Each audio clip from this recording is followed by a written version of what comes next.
Sonko se concrétise avec un fournisseur de taille en hydrocarbures. Fal Oil, c'est son nom, une société mauritanienne qui s'engage à fournir le Mali en produits pétroliers aux mêmes conditions qu'en Mauritanie. Les Dogons peuvent lire désormais la Bible dans leur langue. C'est là le fruit de 27 ans de travaux entre l'Alliance biblique du Mali et la Société internationale linguistique. Sport football qu'en 2012, l'équipe malienne n'a plus son destin entre ses mains, donc plus de calcul. En course pour les quarts de finale, les Aigles préfèrent se concentrer sur le match face aux Zèbres du Botswana demain. Mesdames et messieurs, bonsoir et bienvenue à cette édition. Le Premier ministre a reçu cet après-midi en audience une délégation de la Banque mondiale, la mission au Mali. La visite avait pour but de parler du climat des affaires au Mali ainsi que de l'apport de la Banque mondiale dans ce domaine. L'institution financière est à la deuxième phase du programme relatif à la réforme du climat des investissements lancé en 2010. C'est un programme qui vise à améliorer le classement du Mali dans le rapport Doing Business. Écoutons Gaïf Tata. Il est le directeur de la zone Afrique du département Inclusion financière du développement des secteurs financiers et privés de la Banque mondiale. Il est au micro de Salma Tadao. Cet après-midi, nous avons rencontré le Premier ministre pour discuter du progrès que le Mali a réalisé dans le domaine du développement du secteur privé et du développement aussi du secteur financier. Nous l'avons informé qu'effectivement, le projet actuel tire vers sa fin et qu'un nouveau projet était en cours d'élaboration et va bientôt démarrer. Donc nous sommes venus échanger avec lui sur ces questions-là. Et le premier axe dont on a parlé, c'est le rôle modèle ou des leaders qui jouent le Mali actuellement en termes sur le plan de la réforme du climat des investissements. Et sur ce plan, le Mali est un modèle dans la sous-région. Et ceci est dû au fait que aussi le Mali a amélioré son rang dans l'étude que nous appelons Doing Business. On a parlé en second lieu des prochaines étapes, à savoir des perspectives, des actions que nous pouvons mener ensemble, des activités que nous pouvons mener ensemble dans l'avenir, dans le cadre du nouveau projet.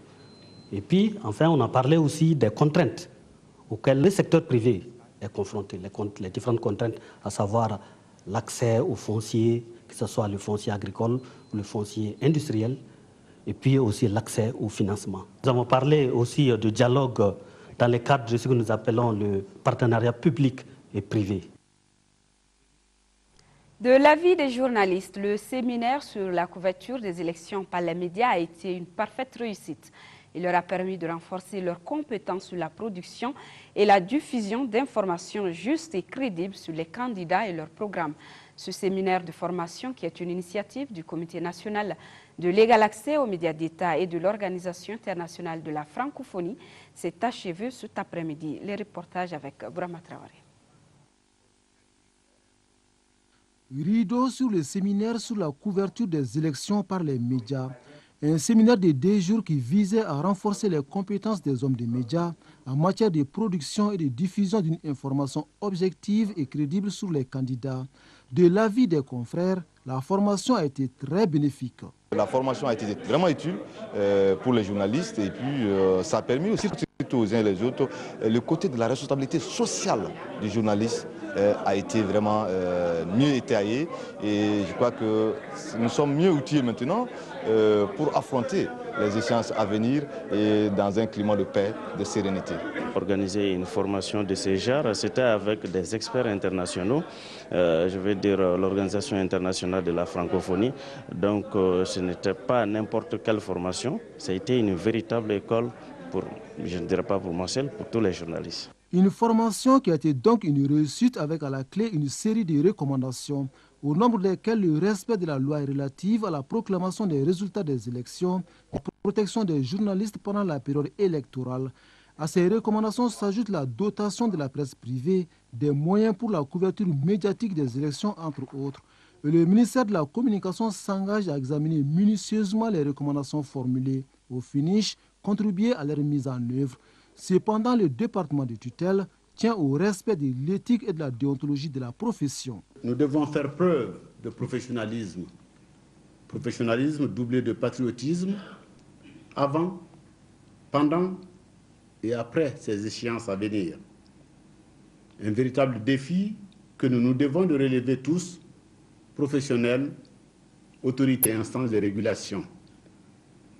S'agissant justement de la régulation dans le domaine de la communication sociale, notre conviction est que la régulation est la confluence de 3 intelligences.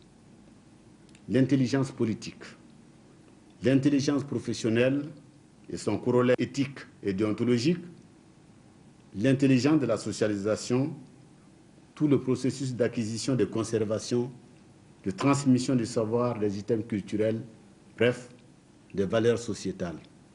Cette formation était organisée par le Comité national de l'égal accès aux médias d'État en partenariat avec l'Organisation internationale de la francophonie. Elle sera suivie d'un autre séminaire sur la nécessaire co-régulation de l'espace médiatique en période électorale. Un séminaire dont les travaux s'ouvrent ce mercredi à Bamako. Les travaux sur le développement du corridor Bamako-Nouakchott se poursuivent ici à Bamako. La journée d'aujourd'hui a été consacrée à la signature d'un protocole d'accord sur les hydrocarbures. Le fournisseur principal en hydrocarbures de la Mauritanie, Fal Oil, s'engage à fournir notre pays en carburant aux mêmes conditions qu'en Mauritanie. Daouda Sidiki Diarra était à la cérémonie. Par l'apposition de ces signatures, l'Office national des produits pétroliers veut poursuivre les actions de sécurisation de l'approvisionnement du Mali en hydrocarbures. C'est un acte très important pour nous dans la mesure où le fournisseur stratégique de Mauritanie va fournir les produits pétroliers aux opérateurs maliens dans les mêmes conditions qu'il fournit l'État mauritanien. C'est au même prix, le prix auquel il vend. À l'État mauritanien, il va nous vendre les produits à ce même prix-là. Nous venons dans cette mission pour finaliser et tous les engagements qui ont été pris par la Mauritanie vis-à-vis des autorités maliennes concernant l'approvisionnement du Mali en hydrocarbures liquides. Nous sommes vraiment ravis d'être là et nous nous félicitons d'avoir finalisé cet accord. Cet accord de partenariat fait partie des accords et conventions qui ont été signés par le Mali et la Mauritanie dans les domaines des transports et des échanges commerciaux. Des pas importants ont été franchis, notamment en matière de tarification, en matière de facturation à la boîte. C'est des problèmes peut-être pour certains des détails, mais ils sont importants. Les dispositions qui existent à Nouakchott ne sont pas comparables aux autres ports. En tout cas, la disponibilité que nous avons trouvée au niveau des autorités portuaires de Mauritanie, de Nouakchott, mais simplement des autorités politiques administratives, tout cela milite en faveur de la spécialisation de ce corridor-là pour les hydrocarbures. Vous savez, quand on parle d'hydrocarbures, on parle de produits stratégiques pour le développement du pays. Et c'est pourquoi je pense que, ne fût-ce que ce point-là, on peut dire que cette rencontre-là a été une rencontre très importante du point de vue des résultats. La rencontre de Bamako sera sanctionnée par un communiqué conjoint visant à accélérer le développement du corridor Nouakchott-Bamako. Sur un tout autre sujet, les députés ont voté ce matin en plénière 2 projets de loi relatifs à la création des 19 régions administratives du Mali et la création des cercles et arrondissements des régions de Tombouctou, Gao, Taoudenit, Ménaka et Kidal. Amadou Ouattara était à l'hémicycle. Ces 2 projets de loi initiés par le ministre de l'administration territoriale et des collectivités locales sont relatifs à la création des circonscriptions administratives en République du Mali et la création des cercles et arrondissements des régions de Tombouctou, Gao, Taoudeni, Ménaka et Kidal. L'organisation administrative du Mali indépendant a été fortement marquée par une centralisation, mais aussi par une volonté de rapprocher l'administration des administrés. Aujourd'hui, avec la mise en œuvre de la décentralisation depuis 1999, a mis en exergue les limites de ce découpage. Ce nouveau découpage prévoit ainsi 19 régions et le district de Bamako. Les cercles et arrondissements composant chaque région seront déterminés par la loi et le district de Bamako sera doté d'un statut particulier. Quant aux régions déjà existantes, elles conservent leur numéro d'ordre et un nouveau numéro sera affecté aux autres régions au fur et à mesure de leur mise en place. La mise en place des régions sera échelonnée sur 5 ans à compter de sa promulgation. Les députés se sont également intéressés à la création des cercles et arrondissements des régions nord du pays. Ce découpage vient favoriser l'implantation de l'administration au niveau local afin de mieux mobiliser les financements en faveur du développement économique, social et culturel, surtout de paix et de sécurité. Ces deux projets de loi ont été votés par 103 députés, 1 contre et 0 abstention. Le président du Haut Conseil des collectivités, Oumarou Ag Mohamed Ibrahim, a reçu hier en audience Mamadou Traoré, nouvel ambassadeur du Mali au Burkina Faso. Ils ont échangé sur le renforcement de la coopération décentralisée entre le Mali et le Burkina Faso. Le président du Haut Conseil des collectivités a félicité le diplomate accrédité au Burkina tout en lui prodiguant des conseils. Voilà donc le président du Haut Conseil des collectivités qui a reçu hier en audience Mamadou Traoré, nouvel ambassadeur du Mali au Burkina Faso. Actualité politique avec le mouvement de la jeunesse de l'Union pour la République et la démocratie URD qui a tenu sa première conférence des sections du district de Bamako.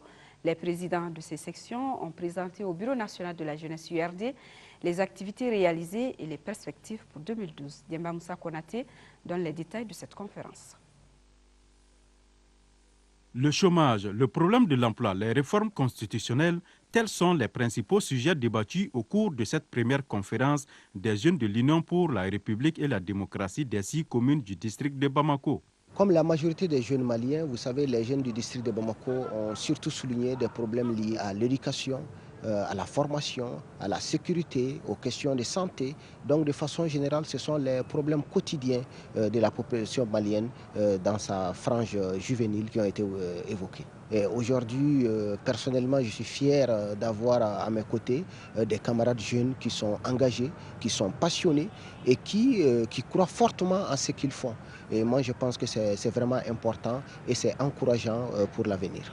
Cette conférence a été l'occasion de faire le bilan des activités réalisées et d'exprimer les attentes des jeunes de l'URD par rapport aux élections générales de 2012. L'objectif, c'est quand même de voir avec nos camarades jeunes l'état de santé de chacune de ces structures, de voir également les orientations qu'il faudrait leur procurer, d'essayer de faire un recensement, un recueil de l'ensemble des préoccupations, des problèmes, des attentes de la jeunesse au niveau du district.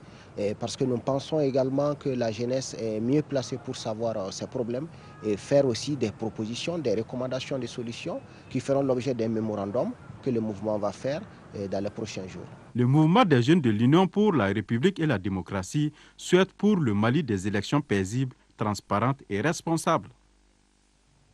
Troisième conférence régionale statutaire du Rassemblement pour le Mali RPM à Tombouctou. Les délégués de section et partis politiques alliés sont venus nombreux échanger avec les responsables du Bureau national. La conférence a exhorté les structures et organes du parti à une forte implication dans les commissions administratives pour la distribution des cartes d'électeurs. De Tombouctou, le reportage de Yehia Tandina. Cette troisième conférence régionale des sections du Rassemblement pour le Mali, RPM, à Tombouctou, est placée sous le signe de l'engagement, la détermination et la mobilisation des ressources humaines. Partis amis, militants, sympathisants et délégués des cercles de Niafenke, Gundam, Diri, Rarousse se sont joints aux camarades de Tombouctou pour magnifier leur présence à cette activité statutaire du parti. La conférence a entendu les rapports d'activité des 5 sections de la région de Tombouctou. Les délégués ont fait l'examen de la situation sociopolitique. La conférence recommande à l'ensemble des responsables des organes, comités, sous-sections, sections, au niveau des 5 cercles de la région de Tombouctou, un meilleur suivi du processus électoral, en mettant l'accent sur les tâches politiques, administratives et techniques d'organisation du vote. La conférence a insisté sur l'unité et la cohésion entre les militants, le renforcement du socle humain, la responsabilisation des cadres du parti.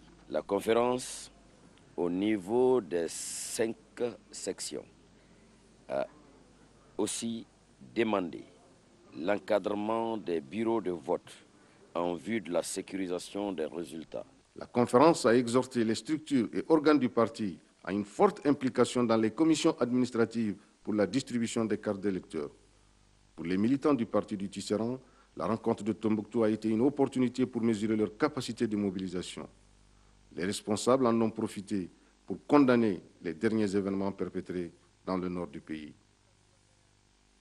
Et nous poursuivons avec cet avis. Les représentants des partis politiques et les autres participants au séminaire organisé par le Comité national de l'égal accès aux médias d'État et l'Organisation internationale de la francophonie au Grand Hôtel de Bamako sont informés que les travaux du mercredi 1er février 2012 commencent exceptionnellement à 8 heures précises. Je vous l'annonçais dans les titres, les Dogons peuvent désormais se procurer la Bible en langue nationale Dogon. Elle a été traduite par l'Alliance biblique du Mali et la Société internationale de linguistique. L'objectif est de faciliter la compréhension de la Bible à la communauté Dogon. La cérémonie de dédicace qui était présidée par le ministre de l'Éducation, de l'Alphabétisation et des langues nationales a eu lieu à Sanga, dans le cercle de Bandiagara. Moustapha Doumbia. Une mobilisation grandiose séjour à Sanga pour célébrer la dédicace de la Bible en langue Dogoso. L'événement en vaut la peine puisqu'il s'agit de la deuxième traduction intégrale de la Bible en langue nationale après les Bamanankan. Un grand pas vient d'être ainsi franchi pour l'émancipation de la langue Dogon. Les églises, à travers la traduction des publications religieuses, des livres sacrés en langue nationale et ici l'illustration en Dogon, à travers cette traduction et en s'engageant à faire en sorte que les fidèles apprennent à lire ces écrits, nous accompagnent et contribuent grandement à l'alphabétisation.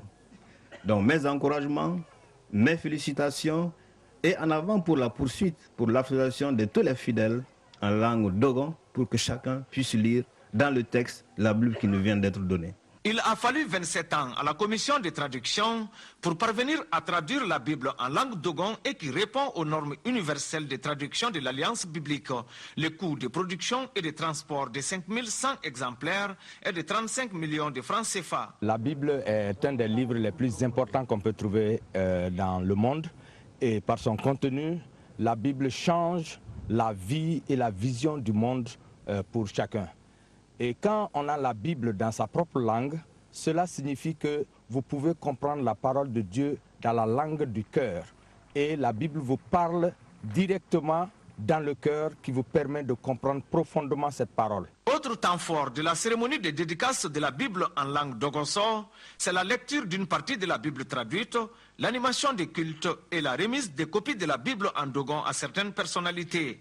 Avant de quitter Sanga, le ministre Salikou Sanogo a eu un entretien avec l'administration scolaire de la 5e région sur les préoccupations de son département. Il a aussi visité les chantiers du centre d'animation pédagogique de Sanga. Nous revenons ici à Bamako avec la fin des travaux de la 3e assemblée ordinaire de Tabital Poulako International du 28 au 29 janvier dernier. Les délégués d'une vingtaine de pays africains, européens et américains ont formulé plusieurs recommandations. Elles sont relatives à la paix et à la concorde entre les communautés Peul et à la promotion de la langue et de la culture Peul. À l'issue de la rencontre, un nouveau bureau a été mis en place avec à sa tête Alpha Amadou Diallo de la Guinée-Conakry qui succède à lui-même. Fademba Keita pour le compte-rendu. Après 2 jours de travaux à la rencontre de Tabital Poulako International, les Peuls ont formulé des recommandations. Parmi celles-ci, on peut citer les problèmes financiers, communautaires et pastoraux, la promotion de la langue et de la culture, entre autres. Dans le cadre de l'Assemblée générale, nous avons défini un programme d'activité qui a ses priorités, parmi lesquelles la culture Peul, au premier rang desquelles la langue Peul. Il faut qu'on trouve un compromis pour qu'on puisse continuer à faire l'élevage dans la paix avec nos agriculteurs. Ils ont aussi renouvelé le bureau, échangé sur le contenu des textes et règlements. Ainsi, Alpha Amadou Diallo de la Guinée-Conakry succède à lui-même. Il devient ainsi président du bureau Tabital Poulako International pour un mandat de 5 ans. C'était lourde tâche, mais avec mes collaborateurs, avec les volontaires de tout le Peul, de unir pour défendre notre cause et je suis satisfait. Le président de Tabital Foulabou Mali est chargé du secrétariat exécutif de la mise en œuvre de l'ensemble des recommandations du bureau de Tabital Foulabou. On m'a nommé pour qu'il y aurait des changements et Inch'Allah, je le ferai.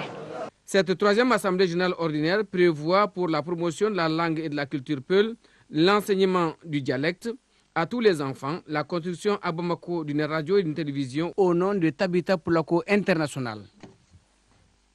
L'Institut national de recherche en santé publique a tenu ce matin la 38e session de son conseil d'administration. Lors du jour a porté sur l'examen et l'adoption du budget 2012 et les rapports d'activité et financiers de 2011. Les administrateurs placent cette 38e session sous le signe du renforcement des capacités. Fatmata Kone.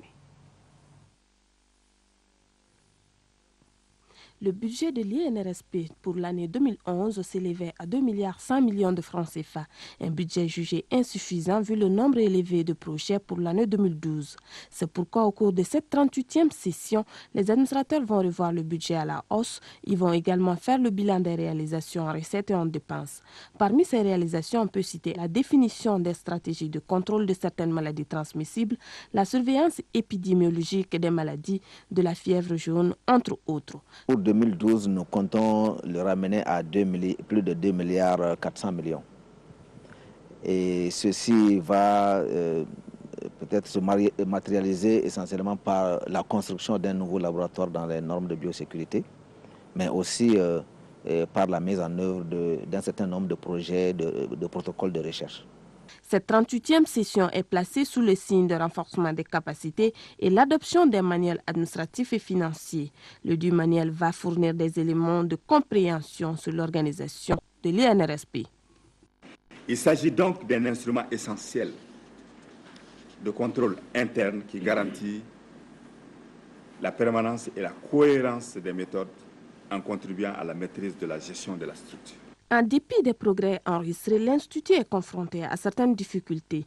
Il s'agit de la non-maîtrise de la consommation énergétique, l'inadaptation des locaux aux normes de sécurité en vigueur, l'insuffisance des techniciens de laboratoire, entre autres. Et le budget 2012 de l'Agence nationale de télésanté et d'informatique médicale qui est chiffré cette année à 621 millions de francs CFA. Il permettra d'accentuer l'utilisation de la téléphonie mobile pour les activités de santé. Un budget examiné et adopté ce matin au cours de la 6e session ordinaire du conseil d'administration de l'Agence nationale de télésanté et d'informatique médicale. Sirabatili, compte rendu. TIC et santé, deux expressions qui résument les activités de l'ANTIMA, l'Agence nationale de télésanté et d'informatique médicale, une structure chargée de mettre en relation les services de santé via les nouvelles technologies de l'information. L'année 2011 qui s'est achevée a été pour l'ANTIMA celle de réalisation technologique. Nous avons mis en place la flotte mobile pour la santé, qui est l'utilisation de la téléphonie mobile pour pouvoir faire des activités de santé, dont la remontée de l'information sanitaire, surtout surveiller la santé des mères et des enfants dans les villages, c'est-à-dire au niveau communautaire. Donc cela, nous avons pu le réaliser en 2011 pour le lancement de 594 lignes dans la communauté et au niveau central, et on va le continuer. Le suivi des décès maternels et infantiles et le paludisme à travers la remontée des données en temps réel va se poursuivre en cette année 2012 avec un budget prévisionnel de plus de 621 millions de francs CFA. Nous ambitionnons d'équiper chaque professionnel de santé d'un terminal de la flotte.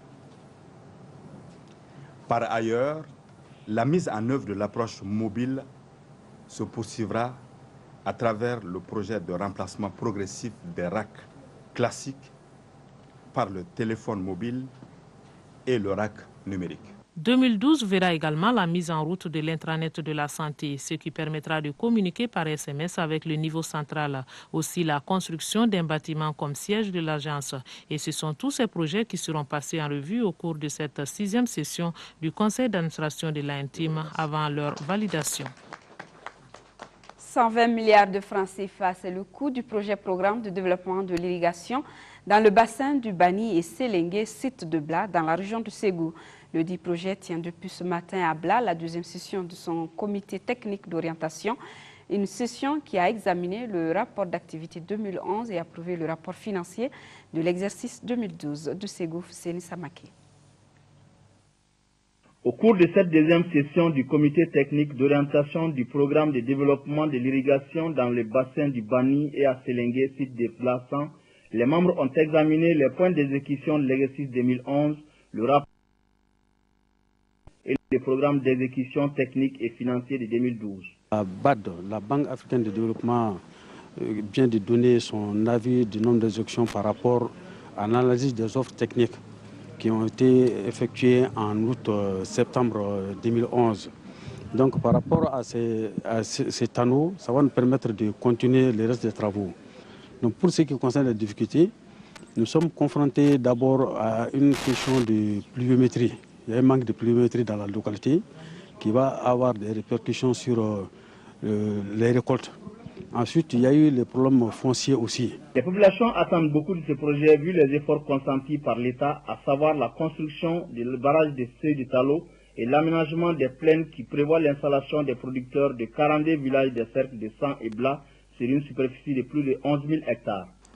Il vise l'aménagement de 20 000 hectares des forages et les latrines, le développement d'actions d'alphabétisation fonctionnelle pour les groupements des femmes, des jeunes et des groupes vulnérables, des formations spécifiques pour la promotion des organisations paysannes, des appuis conseils aux agriculteurs et aux groupements de producteurs. Démarré en 2010, ce programme se poursuivra jusqu'en 2015 pour un coût de 120 milliards de francs CFA.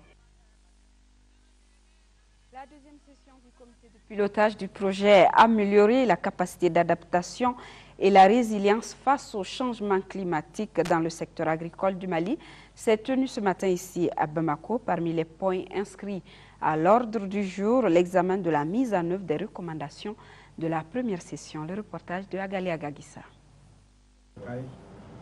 Cette deuxième session du comité de pilotage du projet Améliorer la capacité et la résilience face au changement climatique dans le secteur agricole du Mali se tient au moment où le projet entame sa phase décisive. Déjà en 2011, les activités ont été consacrées à l'élaboration et à la diffusion des outils permettant d'établir la situation de référence dans les communes couvertes. La réalisation et la validation des études relatives à l'analyse d'impact économique et celles relatives à l'analyse du système de l'assistance agrométéorologique dans les communes du projet, la tenue de 2 ateliers au cours desquels des mesures d'adaptation permanente, des pratiques agro-pastorales et résilientes, des technologies traditionnelles ou novatrices en vue de s'adapter aux effets des changements climatiques ont été identifiés de manière participative avec l'ensemble des parties prenantes. L'année 2012 peut être considérée comme une année charnière, n'est-ce pas, par rapport à la mise en œuvre de ce projet, puisqu'on a quand même pu arriver à identifier un certain nombre de mesures d'adaptation, de pratiques agro-pastorales qui vont faire l'objet de démonstrations en fait dans les communes. Pour la réalisation de ces activités, le comité dispose d'environ 330 millions de francs CFA. 6 communes réparties entre les régions de Kaye, Koulikoro, Sikasso, Ségou, Mopti et Gao sont couvertes par le projet.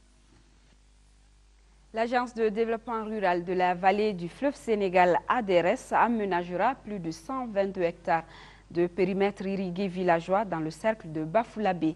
Ces périmètres qui seront opérationnels dans 3 mois permettront d'améliorer la production de riz et le maraîchage dans ces localités.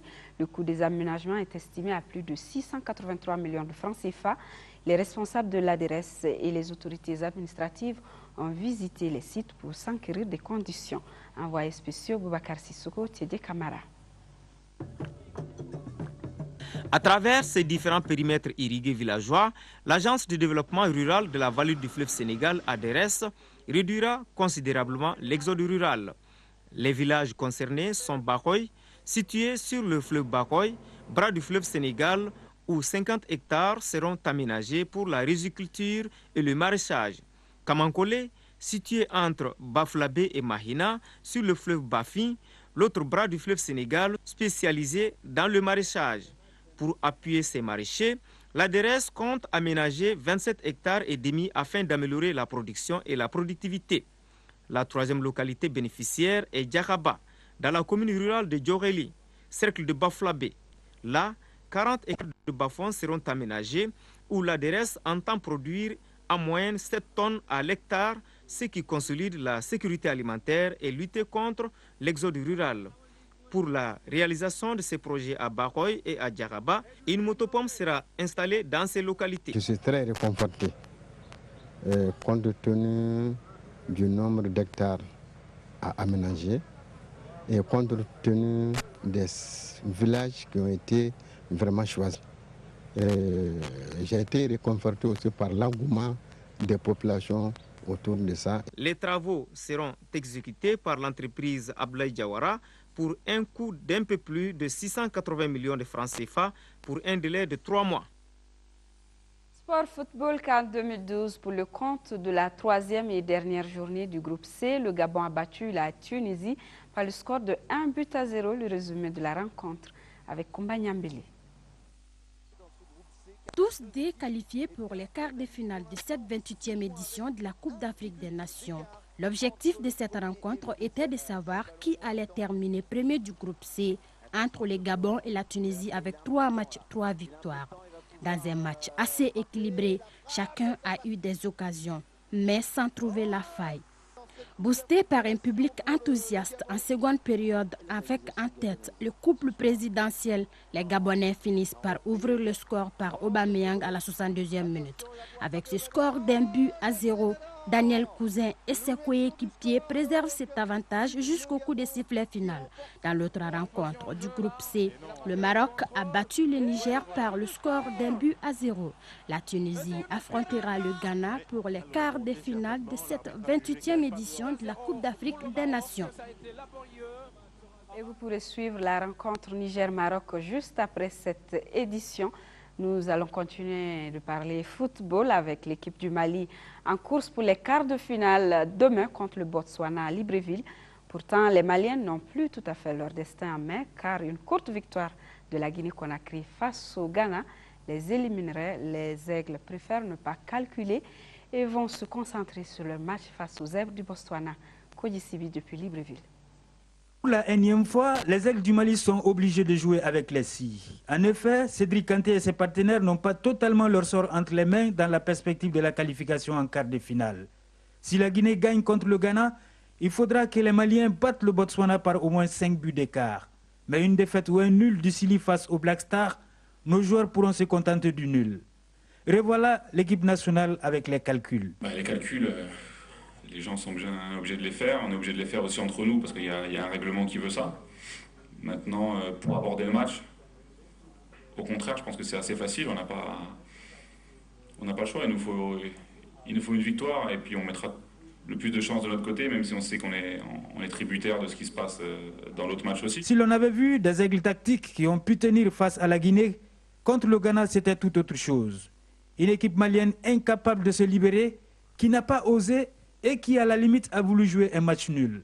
Conséquence, l'incertitude face à la poursuite de l'aventure. Contre le Botswana, ce mercredi, il va falloir sonner la révolte. En trouver un instigateur à mesure de diriger le jeu et les hommes sur le terrain. Plus de punch et plus d'assistance dans le jeu. Trop d'exigences en si peu de temps. Oui, il va falloir prendre le match comme on a commencé le match de la Guinée, avec beaucoup de détermination, beaucoup d'envie, mais aussi une organisation pour ne pas faire n'importe quoi, parce que... On a 90 minutes pour gagner le match, c'est pas la peine de partir à l'aventure non plus. Maintenant, des joueurs décisifs, ils étaient là pendant les éliminatoires, ils n'ont pas disparu. Je pense que le premier match s'est pas trop mal passé. C'est vrai qu'on n'a peut-être pas autant d'occasions qu'on le voudrait, mais comme j'ai dit précédemment, je pense qu'au niveau de l'état d'esprit, si on commence le match comme on a commencé le match de la Guinée, on va forcément avoir des situations et des joueurs décisifs. Les joueurs offensifs qui sont là pour faire la différence, on va les voir mercredi. Tout sauf négliger l'adversaire du jour. Le Botswana, qui avait eu la récompense des meilleures équipes de la phase éliminatoire, avait fatigué le Ghana avant de sombrer face à la Guinée-Conakry. Ces Botswanais ne cachent pas leur envie de laisser une bonne impression, bien que éliminés. Voilà, très bonne chance à nos aigles. Fin de cette édition. Demain, 10h et 13h, seront présentés par Nyanya Liu Traoré. Je serai là pour l'édition du soir. Excellente soirée en compagnie de nos programmes.